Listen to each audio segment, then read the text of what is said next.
Voilà, moi je suis Alain Correa, porte-parole, un des deux porte-parole du collectif Stop EPR, ni à Panly ni ailleurs, qui est un collectif de 12 associations à jour de leur cotisation. Il a été créé en mars 2009 à l'initiative donc du réseau Sortir du nucléaire, sur les conseils de Jocelyn Perret, qui est le coordinateur national des groupes de France, et en présence de Didier Anger, ici présent, que je salue. Merci Didier. Et voilà, nous sommes le collectif est intervenu à plusieurs reprises, notamment le 28 juin dernier à Dieppe, avec un rassemblement de 600 personnes. Voilà, nous tenons à remercier les différents médias locaux et internationaux, avec l'Allemagne ici présente, qui relaient fidèlement nos actions auprès de la population. Bienvenue donc dans notre belle région, en ce premier mercredi de printemps 2010, printemps qui n'est pas encore, heureusement, silencieux. Voilà, bienvenue donc dans la région classée 20e sur 22 pour le volet économique, 21e sur 22 toujours pour le volet social et 22e sur 22 pour le volet environnement. Voilà, bienvenue dans une région qui compte 6 réacteurs nucléaires de 1300 MW. Bienvenue dans une région dont le président, Alain Leverne, élu avec 55% des voix, qui est pour la diversification énergétique, heureusement, et on le remercie, n'est ni pour ni contre l'EPR, bien au contraire, mais il fera en sorte que tout se passe bien. Donc on a de la chance. Mais ça, c'était avant les élections.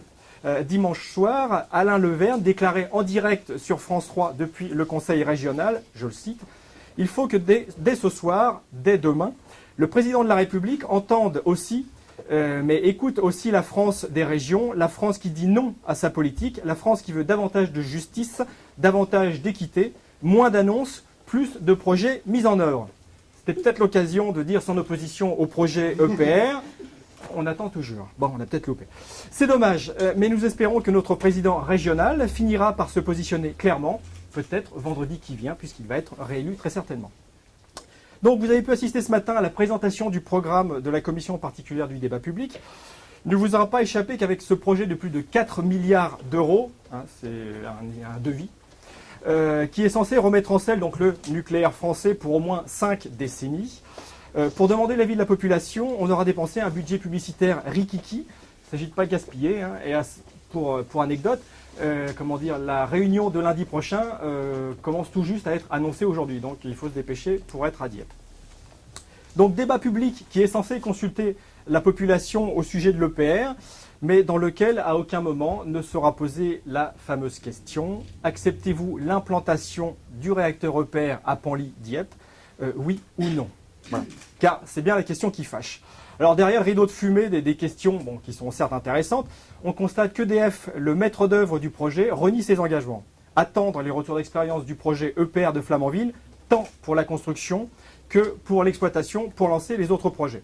On notera au passage 3 ans de retard sur le projet finlandais et 2 ans pour celui de Flamanville. Donc on n'est pas prêt d'avoir les retours d'expérience tant dans la construction que dans l'exploitation. Voilà, avec la crise économique et sociale, le prix de l'électricité qui flambe, les délestages et les coupures de l'hiver dernier, les importations d'électricité au prix fort, le tout nucléaire ne nous a pas vraiment apporté la sérénité et les résistants de Plogoff, il y a déjà 30 ans, ne s'y étaient pas trompés.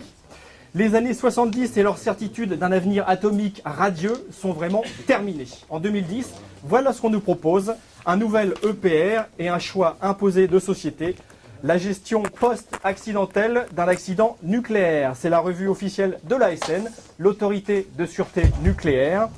Et vous trouverez à l'intérieur, les documents sont disponibles à l'entrée.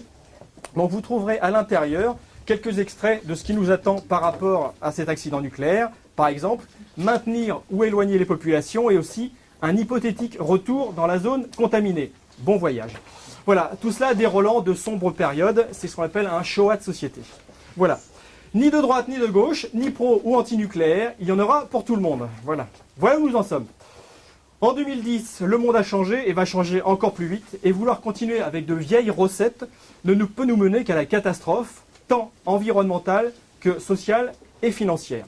L'EPR ne fera que prolonger et pérenniser 40 ans d'erreurs et de mensonges, mais le combat mérite encore et toujours d'être mené, et nos différents intervenants vous démontreront que de nombreux arguments sont en notre faveur.